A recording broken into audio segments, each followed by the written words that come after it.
Good morning, everyone. It is Saturday, April 17th. It is 8 a.m., and that means it is time for Positive Impact Live with me, your host, Madi Zavitz. I host this lovely little show every Saturday and Sunday morning at 8 a.m.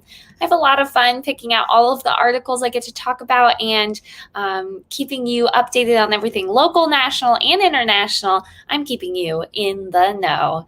Today's Positively Osceola broadcast is brought to you by our fabulous community partner, Orlando Health St. Cloud. Choose Orlando Health. Thanks so much for tuning in this morning. I already see we've got some viewers on. It would make my day if you would just throw a comment into the comment section and let me know where you're watching from this morning. If you haven't already, be sure to follow us on Twitter, Facebook, Instagram, and of course, you can check out our website, positivelyosceola.com, to keep up to date on all things happening in and around Osceola County. All right, guys, I think it's time to officially get this morning started.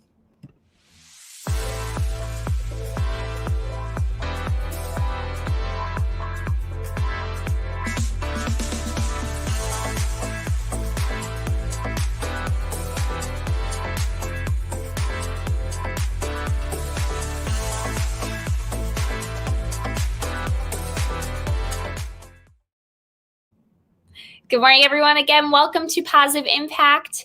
It is 8:03 a.m. on this wonderful Saturday morning. It's a beautiful day. It's going to be nice and sunny for the day. We will get to the weather at the end of my broadcast. Today is April 17th, and I think it is about time we get started on the news of the day. Now, if you are a Girl Scout cookie fan and you are so sad that the cookie season is over, fear not, because Citrus Council has got you covered. The Girl Scouts of Citrus Council are still selling Girl Scout cookies. If you haven't gotten your fix in this spring, you can get your cookies now because they need our help.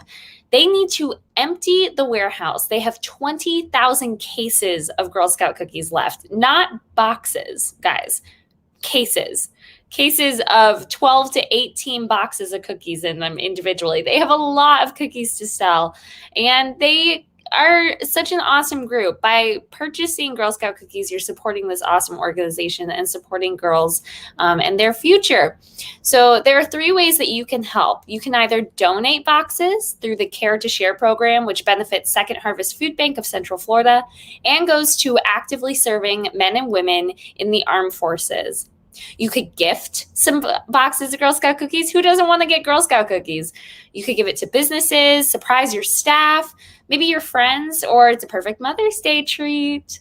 Or if you want to get some for yourself, which I always need a couple boxes in my freezer, you can order in the Metro Orlando area and nationwide on girlscouts.org. Just go to the button that says Buy Cookies Now. Click that button. You can type in your zip code or a surrounding zip code, and it'll pull up the closest Girl Scout to your area. And that troop will be able to actually ship them to you. Or if you know a Girl Scout, just reach out to them and say, hey, are you guys still selling Girl Scout cookies? I guarantee if they are in Citrus Council here in Central Florida, they are.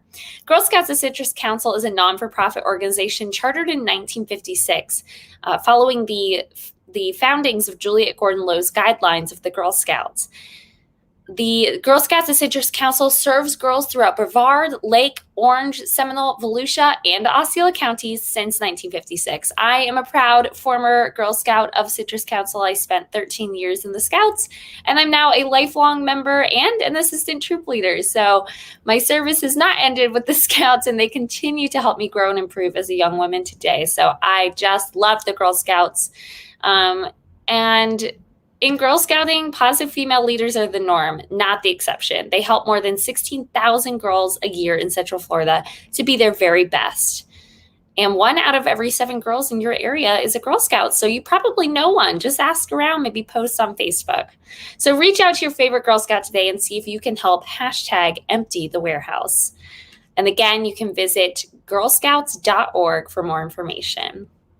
Get those cookies in your freezer. Help out our area. It'll be awesome. All right. So a lot of people have already received their stimulus check.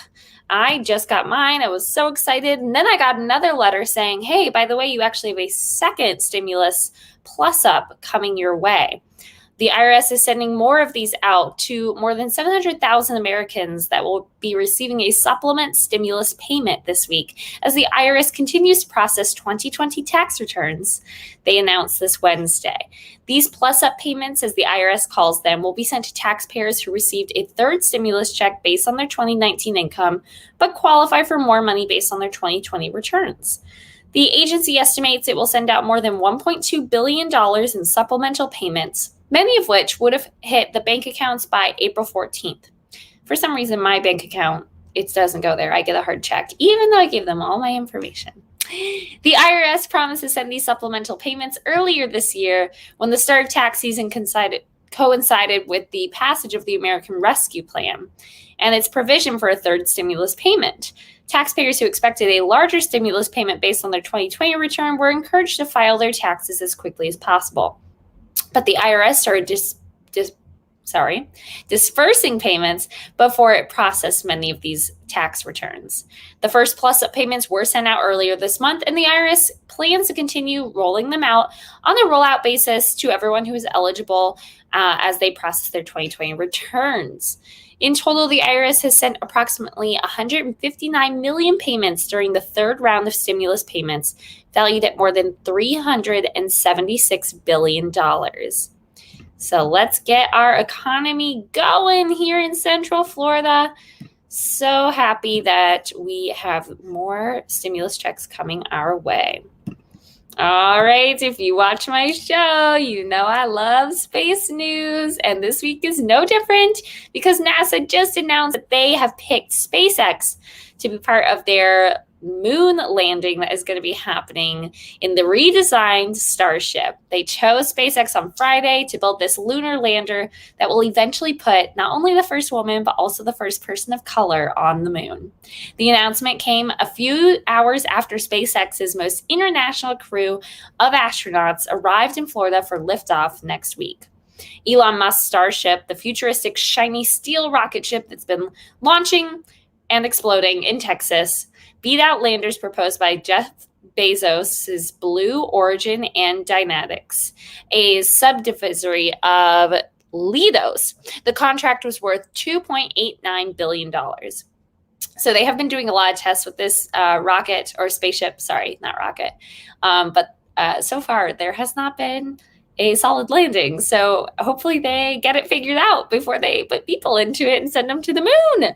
So far, all of these Starship test flights have ended in the rockets blowing up, but the company keeps testing and building new ones. And NASA plans to land astronauts on the moon again by 2024 as part of its Artemis program. The mission will involve a NASA Space Launch System rocket launching 4 astronauts on board the Orion spacecraft to later use the Starship as the lunar lander. SpaceX plans to build a new Starship model designed to land on the moon. The spacecraft will have a spacious cabin and 2 airlocks for astronaut moonwalks. Can't wait, 2024 moonwalk, here we come. So exciting. All right, coming back, we're talking about Orlando, but if you are a fan of Van Gogh or just any artwork in general, this is a really exciting opportunity coming up. But I don't have a lot of details because it's an interactive Van Gogh exhibit that's coming to a secret location this fall. The wildly popular interactive art exhibit featuring Vincent van Gogh's most well-known Impressionist paintings is coming to Orlando.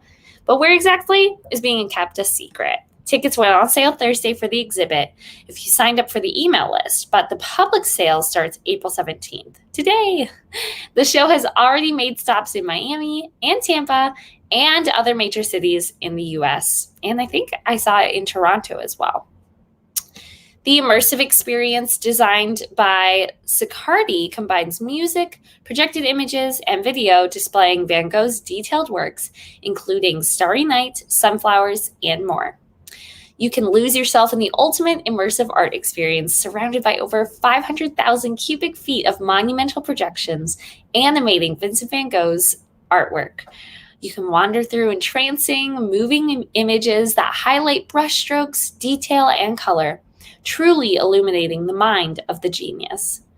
This exhibit is family-friendly, and beginning October 7th, the experience will be coming to a historic venue in the heart of Orlando, which may provide some clues as to where the show will be held. But if you purchase tickets, you will not be given the address until closer to the opening date. Tickets start at $40 plus fees and go up to $99 for the VIP Flex tickets, which includes flexible admission, priority access, a poster, and some other cool swag. So check it out. Very cool. Still talking about Orlando, with the spring break season still underway. We are seeing a big increase in flights in Orlando, but Frontier just announced that they have 2 new direct routes from Orlando starting this summer. If you've spent the past year dreaming about your first flight post-pandemic, well, good news. Low-fare carrier Frontier Airlines has 2 new direct options for you starting this summer. Beginning in July, Frontier will launch direct flights from Orlando International Airport to San Jose, Costa Rica, and St. Martin. The airline industry was hit hard during the pandemic, but things are looking up as people begin to travel again. It has been busy at the Orlando International Airport during the spring break travel period, even as it comes to an end. In fact, airport officials are expecting better passenger numbers than projected over the next 6 weeks. On some of the busier days, Orlando International Airport is seeing more than 60,000 passengers come through the airport, as compared to the end of spring break last year when roughly 3,000 passengers were coming through the airport daily. And they expect to see this continue to increase by about 45% over the next year. So that's great news for our tourism industry here in Central Florida. All right, guys, that is all the news I have for you today. But before I let you go, gotta share with you the weather, and it's an interesting week for sure. We do have some severe weather coming through during the weekdays, but today it's going to be nice and sunny. Let me make this nice and big for you to see, with a high of 87 and a low of 66. And I was looking into the details on the weather. There's a cold front coming through that is affecting our weather down here. And so what that's doing is it's giving us a lot of rainstorms Sunday through Wednesday. There's going to be scattered thunderstorms and lots of rain. So be on the lookout. The high for Sunday is going to still stay warm, but as we continue through the next couple days of weather, it is going to start to cool off, and the highs are only going to be in the mid-70s. So some cooler weather to look forward to, but a lot of rain. So a little bit of a balance there. But it will get nice and sunny again by next weekend. So if you've got any weekend plans, then you should be good to go on Thursday, Friday, and Saturday. All right, guys, that's it for me here on Positive Impact Live. I hope you guys have an awesome Saturday. I am so proud to be part of a team like Positively Osceola, where we are making a positive impact in and around Osceola County. Have a great day, everyone, and I will see you tomorrow morning. Bye.